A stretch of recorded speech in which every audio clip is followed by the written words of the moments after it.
Inna hadhil quluba la tasda' wa inna jala'aha qiraatul Qur'an wa zikrul maut wa huduru majalisir zikri.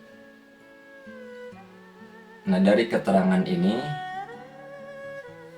kita akan membahas tentang masalah hati. Hati-hati menjaga hati. Inna hadhil quluba, kata Rasulullah, sesungguhnya hati-hati ini, semua manusia pasti punya hati atau qalbu. Latasda' pasti, artinya pasti bakal terkena penyakit. Jangankan hati yang sifatnya batin, zahir pun pasti terkena penyakit.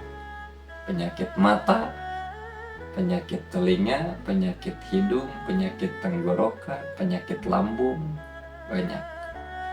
Berbagai macam jenis penyakit, bahkan di zaman sekarang ini penyakit-penyakit itu unik-unik namanya, punya nama-nama baru. Padahal kalau dulu penyakit itu dianggap biasa, tapi sekarang karena namanya baru jadi kelihatannya luar biasa begitu. Itu penyakit zahir. Nah, untuk masalah penyakit zahir, kita punya penyakit lambung misalkan, datang ke dokter, diobati, dikasih obat, diperiksa, kasih obat, dimakan obatnya, sebab dengan memakan obat tersebut Allah berikan kesembuhan. Nah, bagaimana dengan penyakit hati atau penyakit kolbu atau penyakit batin? Ketika Rasulullah memberitahu sebuah penyakit, maka pasti akan memberitahu juga obatnya. Itulah hebatnya Rasulullah. Jadi Rasulullah itu ngasih tahu, kamu itu punya penyakit ini obatnya.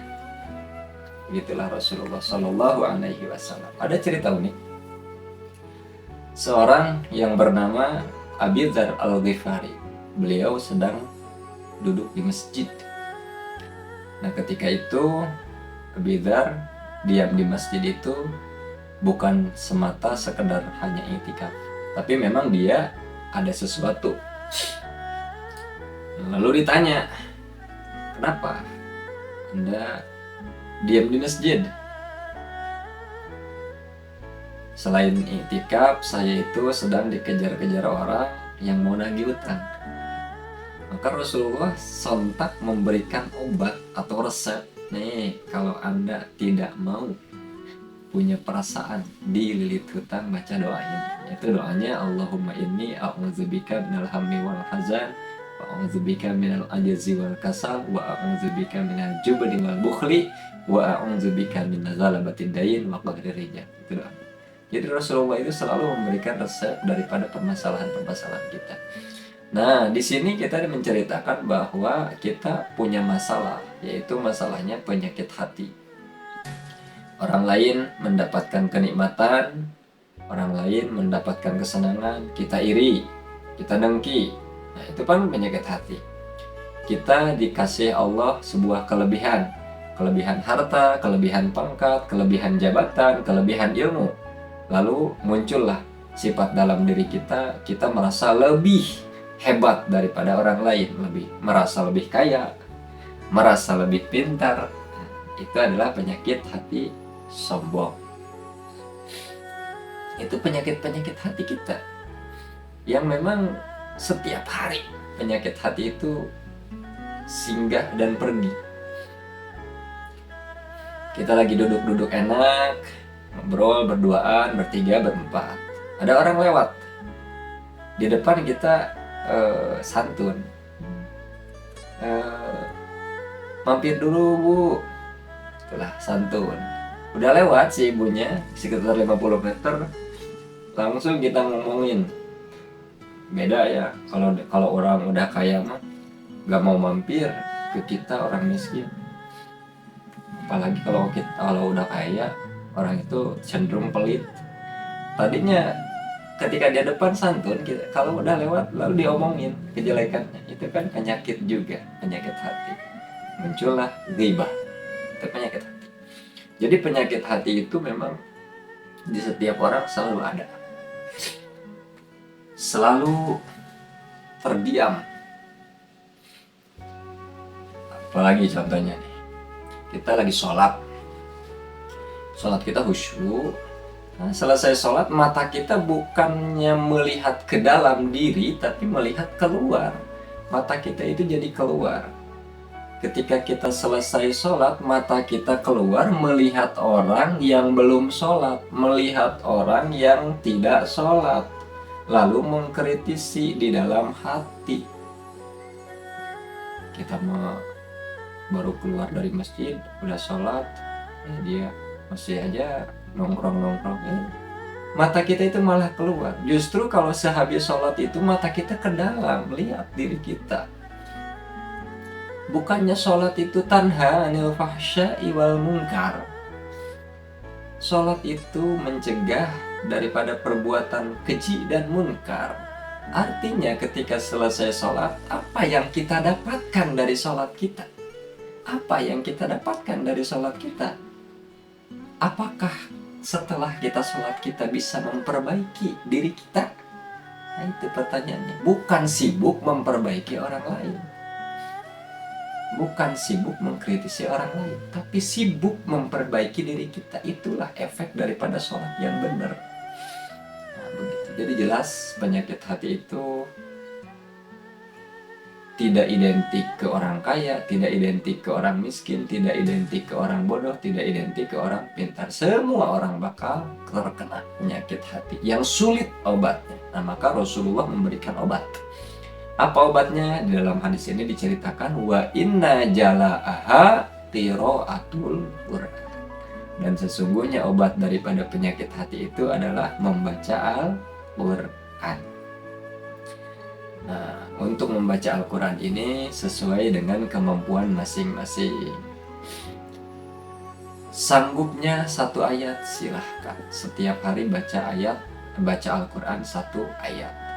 Sanggupnya 1 surah, silahkan. Setiap hari baca Al-Quran 1 surah. Baca Waqiah, baca Yasin, baca Al-Muluk, Ar-Rahman, dan lain-lain. Surah apapun bebas, sesuai kemampuan kita. Atau mungkin ada yang mampu 1 hari 1 juz, alhamdulillah, itu lebih baik. Atau mungkin ada yang mampu 1 hari 1 tamatan 30 juz, itu sangat-sangat lebih baik. Yang jelas dengan membaca Al-Quran setiap hari istiqomah itu adalah satu daripada obat untuk menyembuhkan penyakit hati kita. Wa zikrul maut. Yang kedua, zikrul maut, mengingat mati. Nah, dalam hal ini kita boleh punya cita-cita, punya keinginan, punya wacana, punya rencana untuk masa depan. Boleh saja. Masa depan kita pengen ini, masa depan kita pengen jadi ini, masa depan kita pengen ini, dirancang, diwacanakan.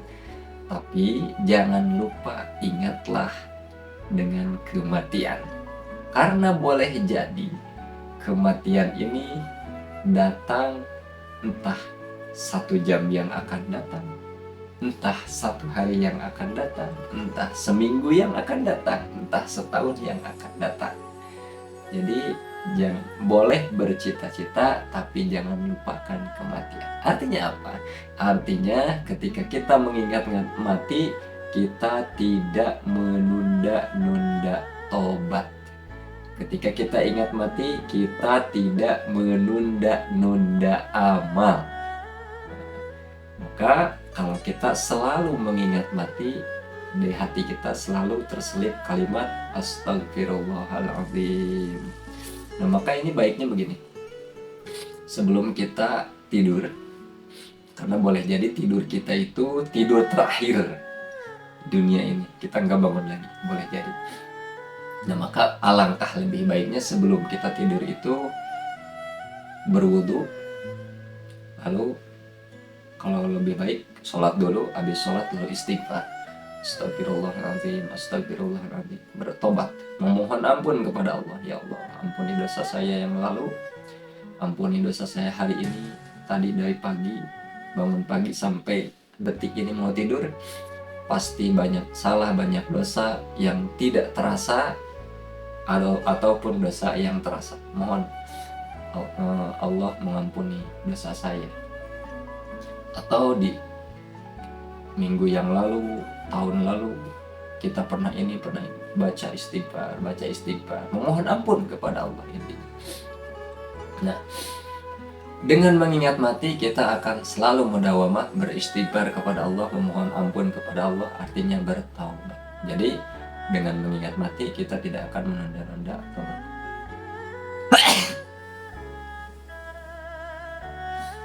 Nah, yang terakhir, wa huduru majalisidz zikri, menghadiri majelis-majelis zikir. Hadir, datang ke suatu tempat di mana tempat itu ada perkumpulan orang-orang yang dimana perkumpulan itu isinya adalah berzikir kepada Allah, mengingat Allah. Maka ini sifatnya umum. Majelis tholabul ilmi, ada pengajian. Di situ pengajian adalah tempat untuk mengingat Allah. Hadir, datangi pengajian. Ada majelis zikir. Di situ ada perkumpulan sama-sama membaca tahlil. La ilaha illallah, la ilaha illallah. Itu juga majelis zikir. Ada mungkin sebuah perkumpulan yang isinya membaca sholawat kepada Rasulullah, itu pun termasuk majelis zikir. Pokoknya setiap majelis perkumpulan, entah itu namanya madrasah, masjid, rumah, yang dimana perkumpulan tersebut perkumpulan untuk mengingat, sama-sama mengingat Allah Subhanahu wa Ta'ala, itu disebut majelis zikir.